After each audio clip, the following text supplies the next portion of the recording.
Hello everyone, બહુ વખત પછી પણ આ વખતે આપણે અટકવાના નથી. એટલા માટે આજે અલ્પ આર્ટ પર તમને જોવા મળશે captain America the new world order.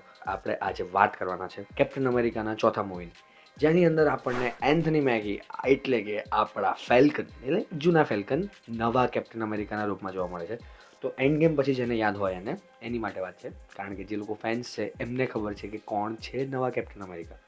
અને જો તમને નથી ખબર પણ તેમ છતાં તમે સાંભળ્યું છે કે કેપ્ટન અમેરિકાનું ચોથું મૂવી આવ્યું છે, તો તમારી માટે એક નવા ફન ફેક્ટ છે કે કેપ્ટન અમેરિકાના ચોથા મૂવીની અંદર સેમ એક્ટર સ્ટીવ રોજર્સનું કેરેક્ટર નથી પરફોર્મ કરતા. આઈ મીન સ્ટીવ રોજર્સનું કેરેક્ટર જ કન્ટિન્યુ નથી થતું, અને આની અંદર આપણને એન્થની મેકી એટલે કે ફેલ્કન અમેરિકાના કેપ્ટન એવા સેમ વિલ્સન ભાઈ. સો ફેલ્કન અને વિન્ટર સોલ્જરની અંદર પણ એ વ્યક્તિએ કેપ્ટન અમેરિકા પોતાને સાબિત કરવાનો પ્રયત્ન કર્યો, અને આ મૂવીની અંદર પણ એવું જ કંઈક જોવા મળે છે, કારણ કે થ્રુ આઉટ ધ મૂવી આનો પ્લોટ એ છે કે કેપ્ટન અમેરિકા છે જે જતા રહ્યા છે, અને અત્યાર સુધી એક વ્હાઇટ એક્ટર અને વ્હાઇટ વ્યક્તિ કેપ્ટન અમેરિકાના બેચ સાથે હતા, અને એનું નામ હતું સ્ટીવ રોજર્સ, જે આપણા ક્રિસ એવન્સ જે વ્હાઇટ વ્યક્તિ છે, અને એ એક વ્હાઇટ વ્યક્તિનું એટલે કે સ્ટીવ રોજર્સનું કેરેક્ટર પોર્ટ્રે કરતા હતા. અને એમની પાસે એક બેચ હતું જેનું નામ હતું કેપ્ટન અમેરિકા, જે એક શિલ્ડ રાખતા હતા, જે અવેન્જર્સને લીડ કરતા હતા, સ્ટ્રેટેજીસ બનાવતા હતા, એને એક્ઝિક્યુટ કરતા હતા. પણ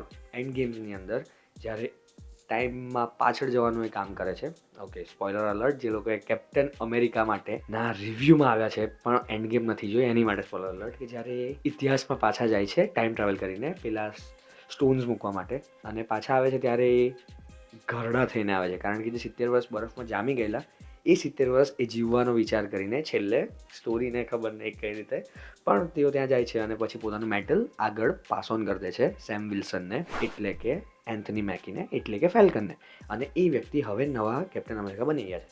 અને આ મૂવીની અંદર એ જ બતાવવામાં આવે છે કે ઇટર્નલ્સ મૂવીની અંદર આપણે જે સેલેસ્ટિયલની બોડી ટિયામુથ કે એવું કંઈક નામ હતું એનું, એ વ્યક્તિનો જ્યારે જન્મ અટકતા જોયો હતો, કારણ કે સર્સીને એવા વિચાર આવી ગયા હતા કે ના, કરોડો લોકોને મારવા ખાલી એક જીવ સેલેસ્ટિયલને બનાવવા માટે, ધેટ્સ નોટ ફેર. અને એટલા માટે આપણને ઇટર્નલ્સમાં એક માથું, હાથના પંજાની 4-5 આંગળીઓ અને થોડો ઘણો પોર્શન ઓફ ધ બોડી એ જ્યારે સરફેસ ઉપર આવ્યો હતો, જે ઇન્ડિયન ઓશનની અંદર હતો, પણ એ ઇન્ડિયાની ટેરેટરીમાં નહોતો, એ ઇન્ટરનેશનલ વોટર્સની અંદર હતો. અને હવે દુનિયાને જ્યારે એવી ખબર પડી ગઈ છે કે એ નવા ઉપજેલા ટાપુ પર એક એવા પ્રકારનું મેટલ છે જેનાથી તમે વકાંડાના વાઇબ્રેનિયમને પણ ટક્કર આપી શકો છો.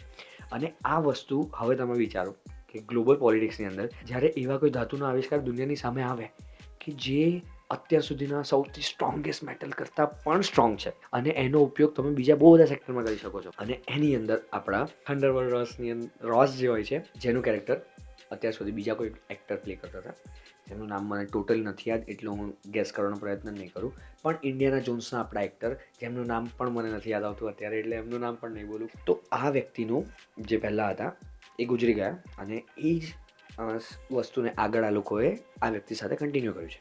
અને એટલા માટે આની અંદર આપણને એ વ્યક્તિ જે હવે યુએસએના પ્રેસિડેન્ટ બની ગયા છે, એમની સાથે જે એમના પાસ્ટમાં બધી વસ્તુઓ થઈ છે એ બધાની સાથે આ મૂવીનું કન્ક્લુઝન જોવા મળે છે.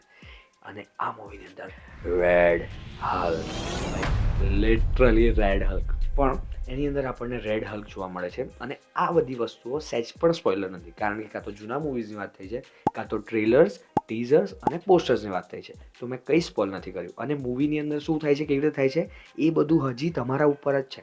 ઓકે, તો જે લોકોએ હજી આ મૂવી નથી જોયું તો એમની માટે હું કહી દઉં કે જો તમે સુપરહીરો ફેન છો, જો તમે માર્વેલના મૂવીઝ ફોલો કર્યા છે ઓથેન્ટિકલી, અને એમ કહેવાય ને કે રિલિજિયસલી, કે તમે આ મૂવી જોવા એવી રીતે જ જો તમે મૂવીઝ જોયા હોય તો તમે આના બધા મૂવીઝ જોયા હોય તો તમને આ સ્ટોરી પરફેક્ટલી ખબર પડી જશે.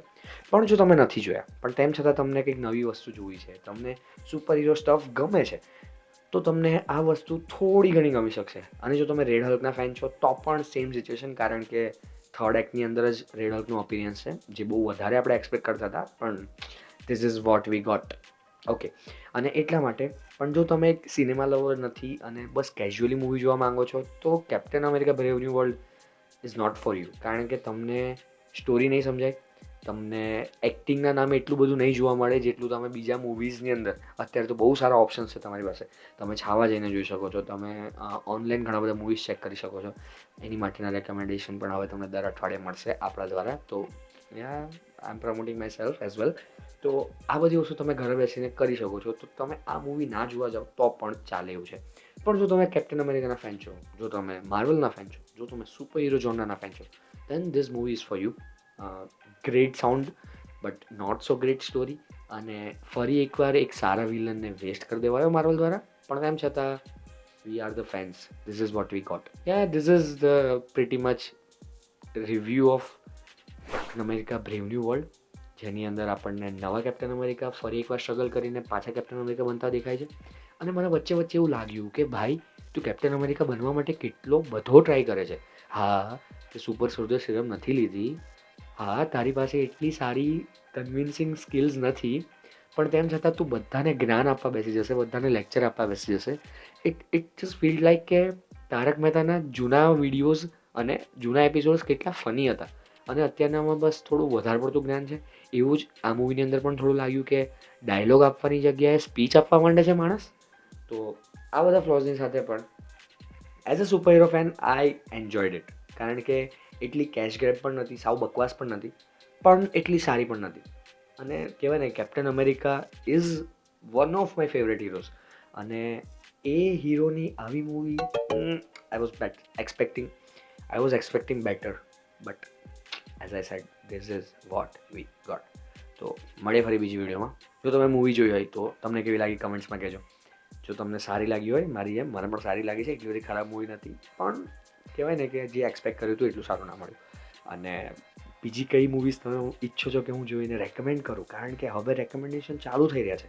તો તમારી favourite top notch movies suggest કરો કે કઈ કઈ મૂવીઝ તમને ગમે છે. Romcom, science fiction, thriller, mystery, horror, બધું જ.